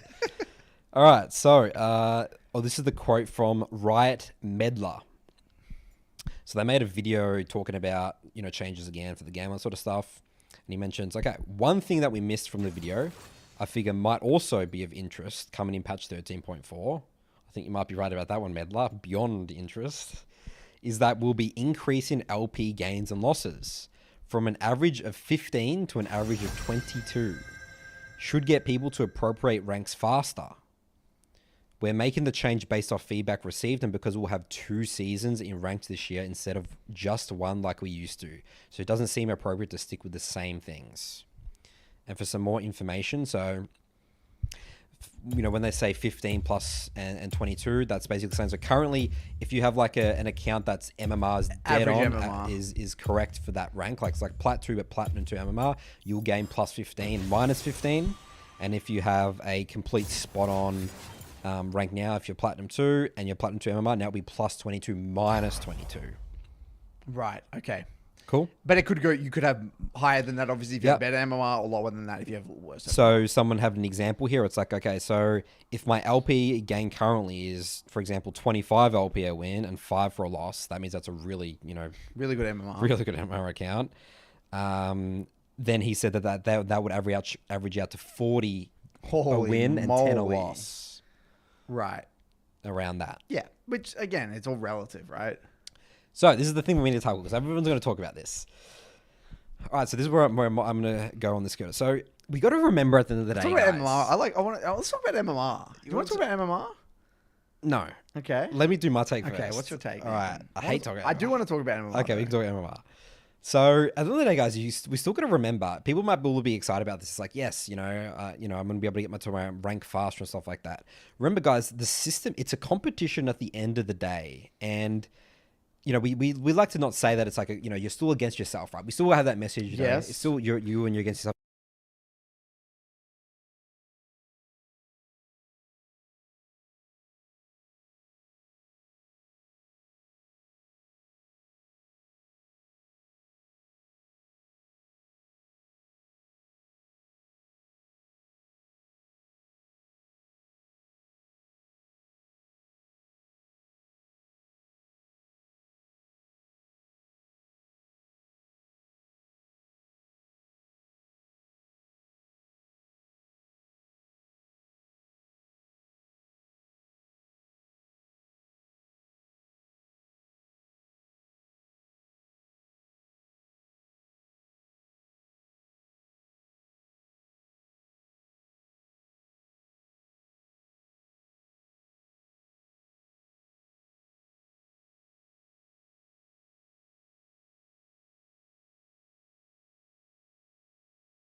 Of your focus on yourself, but Yes. at the end of the day, the ladder itself is all a gigantic competition in terms of there is, the higher skill level you go, you're going to be that rank. So let's say if tomorrow suddenly, let's say 5 years in the future, for example, currently Diamond 1 today is like Platinum 4 in 5 years, and we just speed that up and currently that's the level of skill of those players. Right, you're talking skill level wise. Skill level wise. Then the ladder will again adjust to that, right? So it's like everyone loves to talk about like I'm a platinum player, I'm a diamond player, but that changes over the years, what that means, all that sort of stuff. Right. And this again, it's just gonna everyone's still gonna be where exactly they're gonna be. It's just gonna be maybe a little bit different in terms of maybe the top of the ladder is now like Paraboy versus Demi Boy.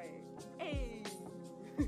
People who identify as paragender feel as though their gender is made up of a dominant gender and a minor gender or genders. And people who identify as paraboy feel as though their dominant gender is male. While their minor gender could be any gender and genders, but their dominant is male.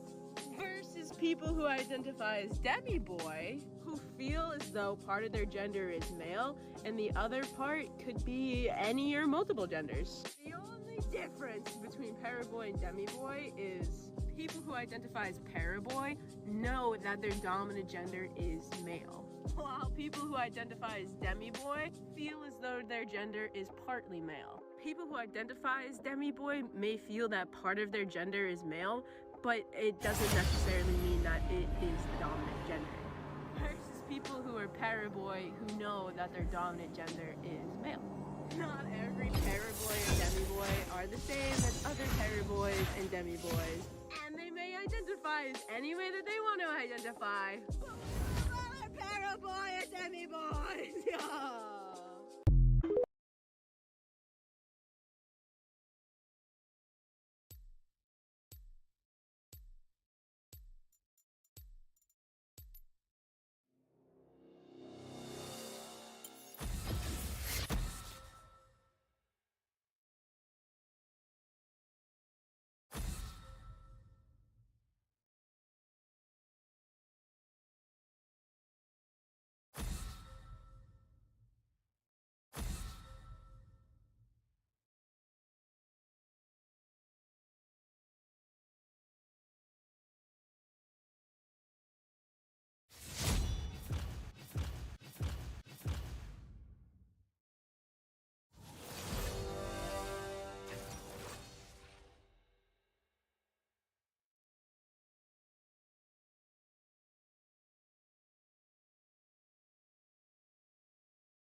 You know, 2,000 LP, which is average, and then, you know, it's still, maybe there's more Iron 4 players now, for example. They're sort of like, it looks like they're expanding the ladder, right? Because there's higher LP and you know, gains and losses. So yeah, I just want to get people to just remember, like, it just doesn't influence anything. Like basically, it's just a thing that Riot's putting in to be like, okay, we're just gonna, because there's now 2 splits, we want people to sort of feel like they can get to their ranks faster. But again, that doesn't... I think it does change a bit. I'm going to disagree with you here. Okay. Okay, I don't think it changed. Okay, it won't change over the long run what rank you end up at, right? By much.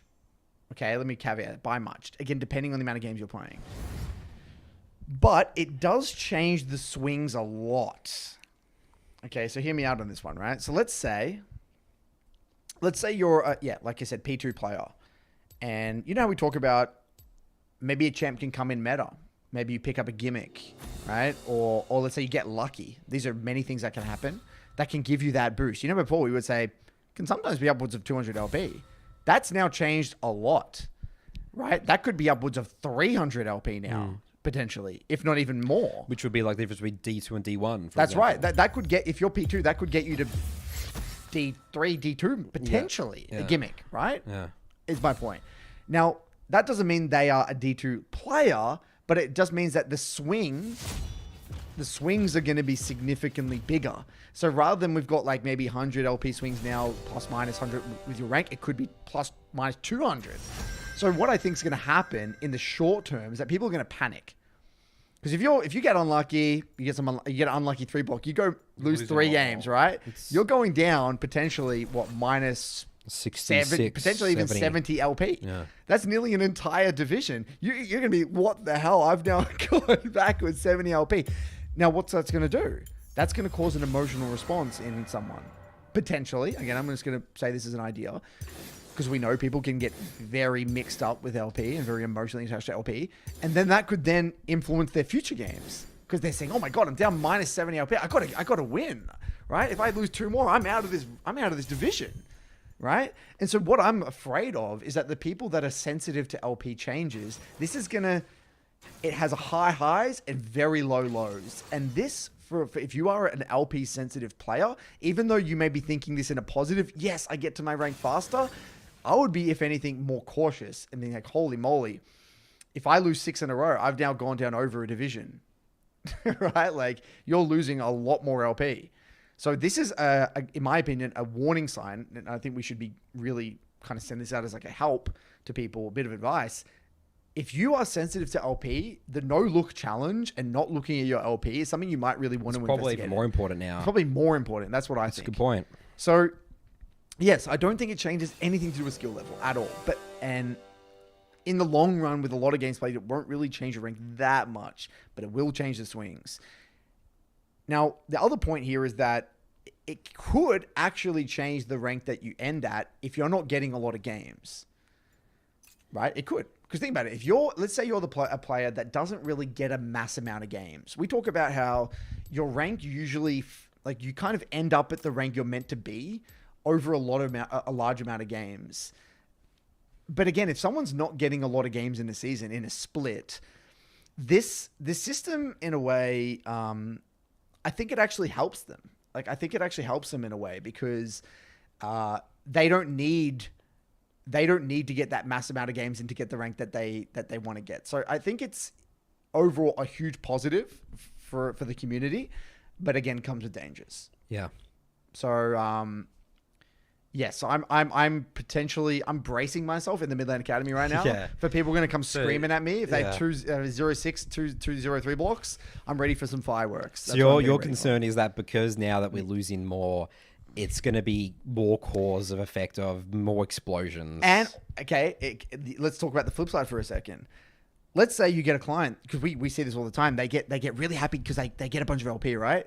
They have 2-3-0 blocks and they think that that's the best. They've solved it. They've got it. Everything's clicked. They're killing it, right? We know that 2-3-0 blocks can be a shit ton of luck. Like 2-3-0 blocks doesn't tell us jack shit. It doesn't tell us anything actually. We need more sample size. Wait, that's a tiny sample size, right?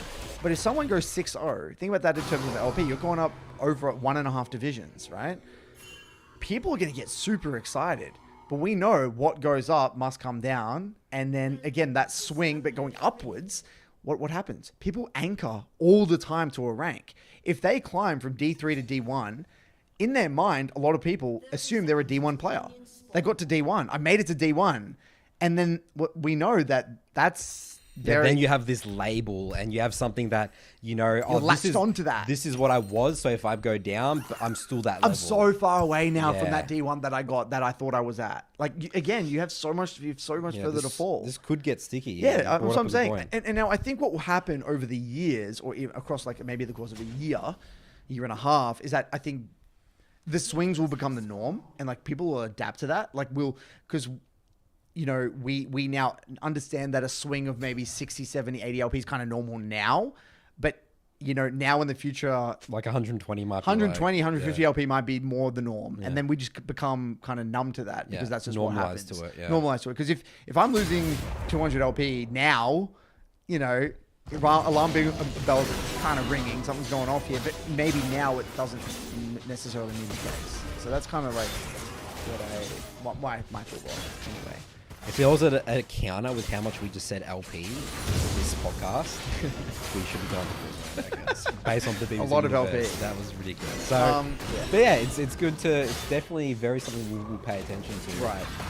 Yeah. Again, my angle just wanted to be about, you know, at the end of the day, you have to build the skills to be better than someone else still. I mean, again, obviously we said that's not what you should be focused on, but the system always ends up that way. In a way, it kind of is a competition, right? Because it's all relative in terms of like, you're trying to get in the top player base, like percentages, it's all percentages, like the ranks are based on percentages of the player base.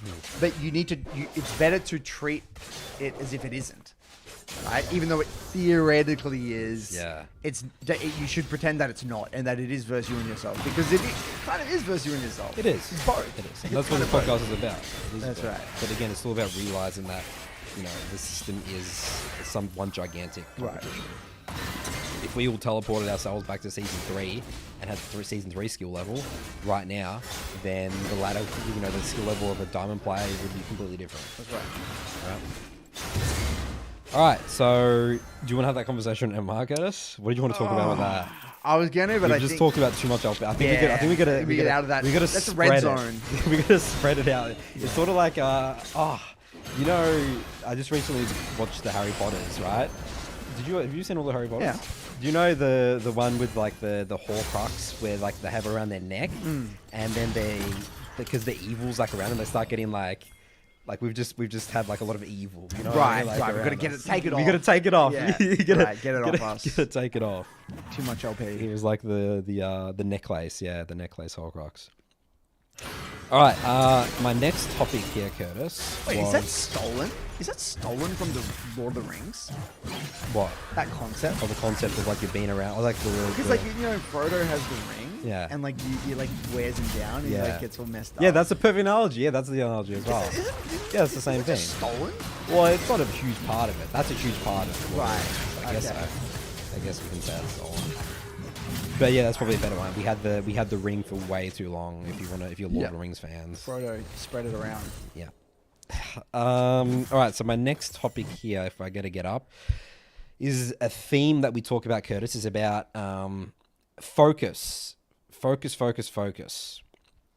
and it sort of goes into like a question. I wouldn't say it's like a bad question, but just reframing like our mindset a bit more. So basically, this is one of my Soul 2 members. He's asking about champion pool, and he said, okay, I have a champion pool of 3, it's platinum. And he said, you guys talk about, you don't want to have more than 3. But he said, what happens if these champs are getting banned and picked quite often? Is it wrong to learn another champion, have a 4th champion in that pool? Because he had a game a few days ago where he's an Eve player, Eve was banned, and then Silas and Diana was picked, so he had no champs left in his pool, right? Mm-hmm. And his question came from that one situation.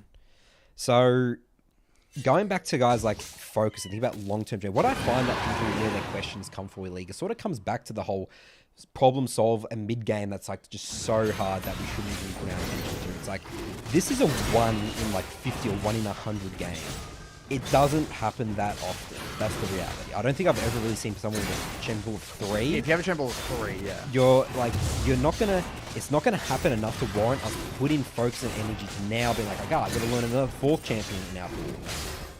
And it's sort of just going into this bigger message. It's like, guys, we're about refinement and focus. Like, we have to really, don't underestimate how powerful humans like focus can be and like refining one like certain area of anything. Like, people want to be like what's the jack of all trades and master of none. I see that a lot in the League community, especially with champion builds. I find all the time, like, let's say they play a specific champion and they try and adapt the builds for every game, right? Versus just accepting, I'm just going to lose this. I'm going to likely lose this game because, yeah, I'm playing an assassin champion to a heavy tank team. I didn't get the lead early. Like, I'm not going to yes, adapting your build is a part of champ mastery, but I feel like people put too much energy and focus into it, which is hurting them in the long run. Okay, so to recap that one, your point is that you're concerned that there are players out there that... If I summarize it, they ask questions and they try and find solutions to every problem. Okay, so it's not about the too much focus on champ mastery. It's more so bigger picture. They're wanting to find a solution to minor details when in reality there's still big things that need to be addressed. That's a good summary. I kind of feel like that's our responsibility. I kind of feel like... Okay, so again, Nathan, let's really empathize for a second, because I think it's very easy for us to be very delusional and kind of... We're edge cases, Nathan, me and you. We are outliers in the grand scheme. We spend all our time thinking about studying. It's a full-time job. It's a Coast League legend. So we are aware. It's so obvious to us why you should refine. That's my point, right? Think about it, Nathan. We've been around a League of Legends basically full-time for many 7-8 years. 7-8 years, right? Basically, and like hardcore full-time though for like the last 6 years, right? Now we are hardcore outliers. A lot of the time, Nathan, we need to be extremely careful about imposing our experiences onto our clients. So I'm going to actually empathize with him because, okay, I want to go back to that initial example that you showed me, that screenshot of that Kindred player, right? When we look at that, you know, we don't even we don't even look at items. Like, we don't look at rooms. We don't look at items. We don't look at that. Why?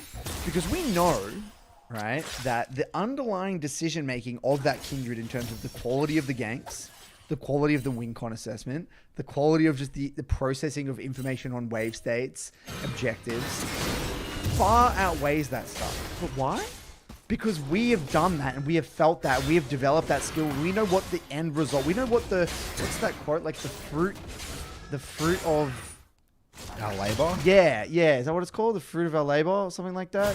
Where reaping the rewards. Yeah. Like we know what the end feels like. Not just looks like. We know what the end feels like. We know, you know what it's like to play fundamental League of Legends as a jungler, make fundamental good quality decisions, play off wave states, play around win cons, and in your mind, you're not playing by a lot of time. You actually said this in your Rek'Sai guide. You taught jungle through Rek'Sai. You didn't necessarily teach Rek'Sai. You taught the game, right? Ganking fundamentals, right? What a good gank and a bad gank is through Rek'Sai. When you're playing League of Legends now, sure, you're doing it through the lens of your champ that you're playing, but you're just really playing League of Legends. You're looking at the game through these very basic concepts and tying it always back to underlying variables. That is not normal, okay?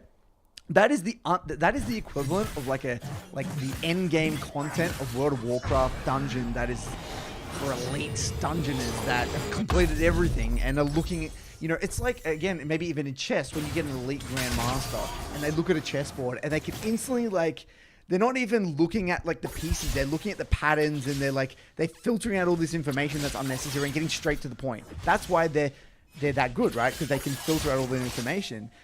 What we're doing is the same thing. You're filtering out all that information. So this question for you, it's not even the realm of, it's like this person is making basic gank mistakes. They don't know how to read lane states. They don't know how to think about win cons. Your 1 in 50 game where you got triple ban is so insignificant in terms of, that's not even remotely part of what makes a diamond, but only you know that.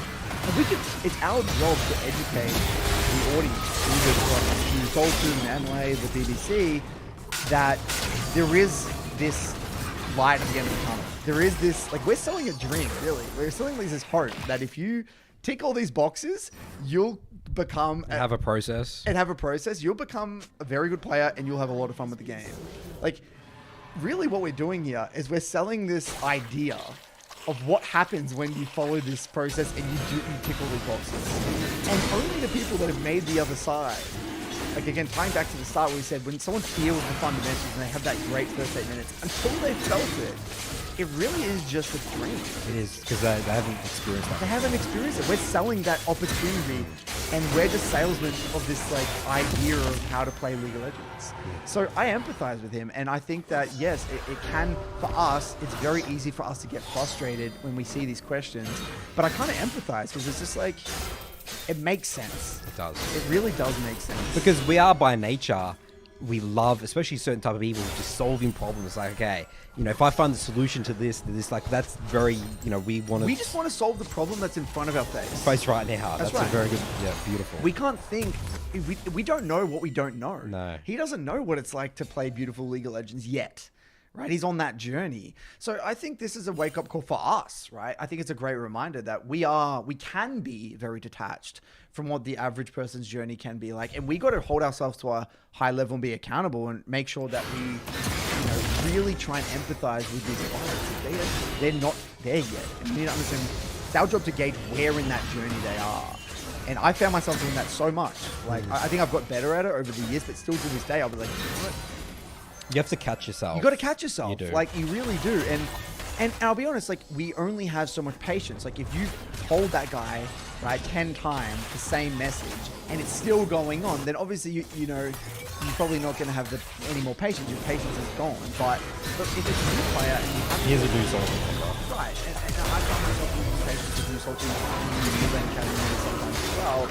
but it's just got to get better at it. You know? So I think that's our responsibility, and that actually motivate us, right? When you see these questions, like, fuck me, you know, there's a lot here that needs to be done. Yeah, I need to make like a better resource or something like that. Like, That's right. I've got to really push this because this is. There is so much I here to teach. haven't done a good enough job of making sure this is like it's our fault. ticked off. That's right. It's Yeah. our fault at the end of the day. Yeah. So kind of flowing on from this, I got a question about it was something along the lines of like, how do you bounce back from getting punched in the face in the game?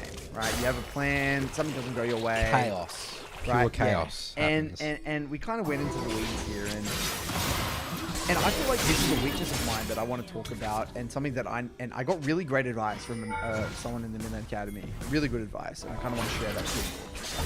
So currently with where I'm at, because I'm not a perfect player, I'm not even close. There's so much I need to work on, and one of the things that I found myself with is that like, if the mistake that I make in my mind like makes sense, it's like, oh yeah, like yeah, that was dumb, right? Like they have priors.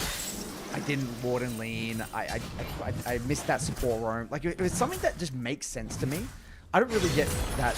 I'm able to refresh very quickly. Just calibrate. What do I do? What's my role? What's the win con? Give next objective. Like I go into this hibernation mode where I just give shit. Like I have my own way of dealing with it, and I'm very good at that. But then there are mistakes that like, I have this weird defense response where it's like I call it like a bullshit. Like I said, this is bullshit. Like it's like a bullshit mistake where it's like delusional. Like it's like an example of this might be like I played Syndra versus Aurelia versus he's in the Soul 2. Oh, Jacob. Yeah, and like he's plays an Eve main. Yeah, and he played Aurelia mid into my Syndra, and like I had the wave in the perfect position, and like I saw exactly what he was gonna do, and I pressed my E as Syndra, and like the interaction between the Aurelia Q and my E was like really weird, and he got on top of me somehow before the E like went off, so he was like on my character, so he didn't get pushed back. Yeah. And then I died, Yeah. and I was like I didn't understand, like I couldn't consolidate that learning. I didn't understand how that micro interaction worked, and it left me really frustrated. Like that's just a bullshit mistake. That's what in my mind is what I said. That's just Because bullshit. it's so obvious. You saw it come in, No, and then it was obvious, but like I didn't get the interaction. Yeah. Like I genuinely, because when I have a mistake that I get, it makes sense. I know why that happened in the way it worked. I'm able to kind of move on very quickly. But then this mistake, I didn't understand how that was possible. I thought like there's no way that she wouldn't get knocked by my E there. And in my mind, like it's like a defense response. It's like that's just a bullshit mistake, and I can't like console. the game's bugged or something. Yeah, like it's like some weird like I don't know what it is, right? I think that's normal. I think that's yeah. Well, let me Because, finish my again, point yeah, here though, yeah. because go on. So basically, it took me literally, I was like 3 minutes in the game Oh, to wow. mentally get over that. Like I actually couldn't be Because present. you were trying to think about how did that work I don't during know. the I game. think I was just angry. I couldn't let it go. Yeah, like I interesting. couldn't let it go. And like, and what happened was like, and I ended up getting my shit together. We won the game, and then after I was like talking about it, and one of the clients said he heard it, I think, and he said, Curtis, I don't think it's good to even have that in the realm of possibility in your wheelhouse. Like, it shouldn't. Like, it's good so that so you've got the two categories of mistakes. You've got the mistakes that you can kind of like conceptualize, and then you've got these weird like bullshit mistakes that you can like let tilt you. He's like, it shouldn't even. It's like not good to even have the possibility of there being a bullshit mistake. Like, everything should be in that same category. It's a mistake. It happened. Move on. And the fact that I've let that exist. You have an extra category. It's like how this category conveniently like labels these things that I just don't understand. It's not bullshit at all. I looked at it in the review straight after. I'm like, oh yeah, like the Aurelia Q puts them behind me, and then I press E, and then it doesn't push it. I'm like, right? But like, it's not bullshit at all, right? It's just me coping. It's like coping. But he's like, yeah, if you actually had this mechanical, this toolkit where it's like, well, every mistake is the same. Every mistake is like you did something wrong. There's something there that there is to learn, and that was your default response. There wouldn't even be, you wouldn't have those games when you checked out for 3 minutes. And it really gets simple as true. Like that, it shouldn't actually. It serves no purpose in in my wheelhouse, right? Like I shouldn't have that, and I've had that for a long time where these weird, like one in every 25 games, there is that one bullshit mistake in my mind that I call it bullshit that probably loses me every one of those games. So, yeah, it was just good to hear that perspective, and I think, you know, it forced me to reflect why I had that, and even though, yeah, sure, it makes sense that I couldn't like figure it out, but that's not acceptable. It's still pathetic, right? Yeah. And just again, trying to remind myself to hold myself to a high standard and not let these things creep into my gameplay. Because when you let them creep in, other things can creep in too. Because it like opens the crack. It opens that crack. That's right. Because if there's one bullshit mistake, you know, well, that's dangerous. You're in that copium mode, right? I'm in that copium mode, and like, what else is bullshit? Like, is the matchmaking bullshit? Is it bullshit? You know, like it's dangerous. Like, it shouldn't be there. Is that's my main point. Like, it opens that crack. I want to be a solid brick wall, and like I'm impenetrable, and that I have this. Like, that's the thing I want to strive to in a way, right? Even though not impenetrable might be too theoretical, it's able to recover really quickly and identify. Yeah, of course I'm going to get emotional, but shut it down. Like, we all have the emotions, but the ability to shut it down like I have my other mistakes. I shut down those other mistakes. But yeah, just thought that was interesting. No, it's good. That's a very interesting moment. I can't really...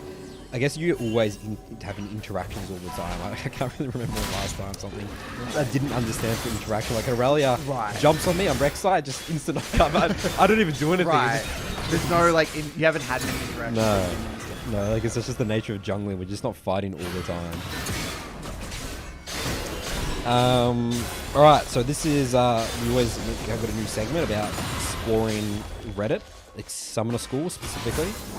Here's a top post, Curtis, called How Do I Ever Deal with Vladimir? This had 355 upvotes and 7 comments. He goes on to say, I honestly do not know how to approach this champion.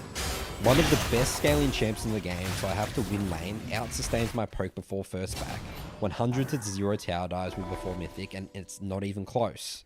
I've almost never won lane versus a decent Vladimir. People say to abuse the window when his pull is down, but he just plays back for 20 seconds. If I do end up harassing him in those 20 seconds, enemy jungler will be in my lane. I don't know, I don't want this to sound like a rant post, but I really need help against this. I play a variety of champs mid, and I really want tips for different classes. Please don't just say play X champion, he does well into Vladimir. I know good picks into Vlad, but sometimes that's not an option. So I sort of picked this, Curtis, because I want to enter this from like a big picture. Okay. Specifically scaling champs in League of Legends. I guess this is why people really focus on the mid game as well. Because that's like a pretty big part of the game. It's much more than the early game, isn't it? So if you're against like a scam like a Vlad champ that's like 20 minutes to destroy, it's very easy to just be like, okay, this champ's just like the best champ in the game. How do I deal with it? What do you think about this, guys? I would prefer to tackle this question in a much different way, if that's okay. Okay, sure. I would rather get granular and ramp up until we get into the big picture. Okay, because I think I'll start with the big picture. So let's go the other way around here. So Vlad is a champion that is not okay. Remember at the start of this episode, we're talking about fundamentals. Okay, we're talking about wave management as a laner, resets, warding, leaning, all the fundamentals of mid lane, right? Vladimir is a very, very easy champion to punish when you have good fundamentals. And I'll explain why. Vladimir has some of the worst wave clear in the game. Right? He has no gank setup. He has low range. So basically most mid champions in the game, like 95% of them, can just tempo reset whenever they want into a Vladimir. And you can never die.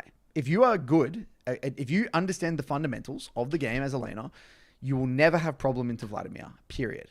Right? Vladimir is what I call kind of like the noob stomper.